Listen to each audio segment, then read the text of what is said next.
Hello everyone, welcome back to my YouTube channel. ഇന്നൊരു cooking വ്ളോഗാണ്. പാൽക്കപ്പ cook ചെയ്യുന്ന വീഡിയോ ആണിത്.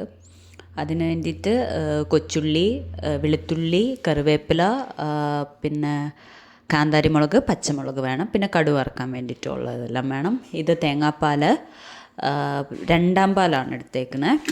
പിന്നെ കപ്പ എടുത്തിട്ട് ജസ്റ്റ് ഒന്ന് വേവിച്ചെടുക്കും. കുക്കറിലിട്ടാണ് വേവിച്ചെടുക്കുന്നത്. ഒരു വിസിലടിച്ച് വേവിച്ച് ഉപ്പൊക്കെ ഇട്ട് വേവിച്ചെടുക്കുക. അതിന് ശേഷം ഒരു പാനിനകത്തോട്ട് നെയ്യ് ഒഴിക്കുക.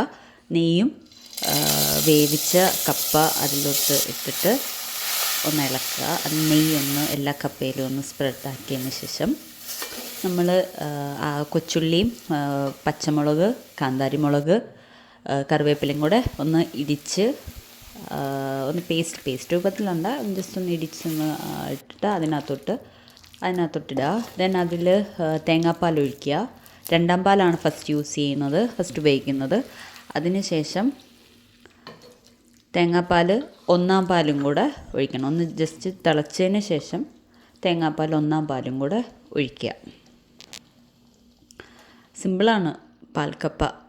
നിങ്ങൾ കഴിച്ചിട്ടുണ്ടോ? നല്ല ടേസ്റ്റുള്ള ഫുഡാണ്. എനിക്ക് ഭയങ്കര ഇഷ്ടമാണ് പാൽക്കപ്പ.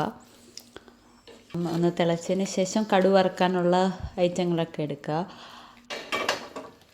കടുക് ഇട്ട് ഒന്ന് പൊട്ടി വന്നതിന് ശേഷം കൊച്ചുള്ളി, ദെൻ വറ്റൽമുളക് ആഡ് ചെയ്യുക. അതിലോട്ട് കറിവേപ്പിലയും പിന്നെ ജീരകപ്പൊടിയും കൂടെ ലാസ്റ്റ് ഒന്നിടുക. കുക്ക് ചെയ്യാൻ ഇഷ്ടമുള്ളവർക്ക് എനിക്ക് തോന്നുന്നു ഏറ്റവും കൂടുതൽ ഇഷ്ടം സെർവ് ചെയ്യാനാണ്. നമ്മൾ കഴിച്ചിട്ട് അഭിപ്രായം പറയുന്നതൊക്കെ കേൾക്കാൻ അവർക്ക് ഭയങ്കര ഇഷ്ടമാണ്. അവർക്ക് അപ്പോഴാണ് ഒരു സാറ്റിസ്ഫാക്ഷൻ കിട്ടുന്നത്. സോ നിങ്ങളെങ്ങനെ കുക്ക് ചെയ്യാൻ ഇഷ്ടമുള്ളവരാണോ? പിന്നെ വേവിച്ച് വെച്ചേക്കുന്ന പാൽക്കപ്പയിലോട്ട് ഇതൊന്ന് ഒഴിച്ചാൽ മതി. ഇത്രയേ ഉള്ളൂ, ഫിനിഷ്. പിന്നെ ഇത് മസ്റ്റ് ട്രൈ ചെയ്യണം പാൽക്കപ്പ. അതിനുശേഷം എനിക്ക് കമൻറ്റിൽ വന്നിട്ട് പറയണം എങ്ങനെ ഉണ്ടായിരുന്നു കഴിച്ചിട്ടെന്ന്. ഇതിലിപ്പോൾ പാൽക്കപ്പയുടെ കൂടെ ഞാൻ മീൻ കറിയും കഴിക്കുന്നുണ്ട്. ഫിഷ് എടുത്തേക്കുന്നത് കേരയാണ്, കേരക്കറി. ഫിഷ് കറിയുടെ റെസിപ്പി വേണമെങ്കിൽ കമൻറ്റ് ചെയ്യൂ. അതിൻ്റെയും റെസിപ്പി ഞാൻ വ്ളോഗായിട്ട് ചെയ്യുന്നതായിരിക്കും. ഇനി ഞാൻ കഴിക്കുന്ന വീഡിയോ ആണ്. നല്ല ടേസ്റ്റ് ഉണ്ട് ഗൈസ്. ഞാനിങ്ങനെ കഴിച്ച് ടേസ്റ്റ് ഉണ്ടെന്ന് പറഞ്ഞിട്ട് കാര്യമില്ലല്ലോ. നിങ്ങൾ ട്രൈ ചെയ്യുക. നിങ്ങൾ കുക്ക് ചെയ്ത് കഴിച്ച് എങ്ങനെ ഉണ്ടെന്ന് അഭിപ്രായം പറയാം. കമൻറ്റിലൂടെ എന്നെ അറിയിക്കാം. Bye bye.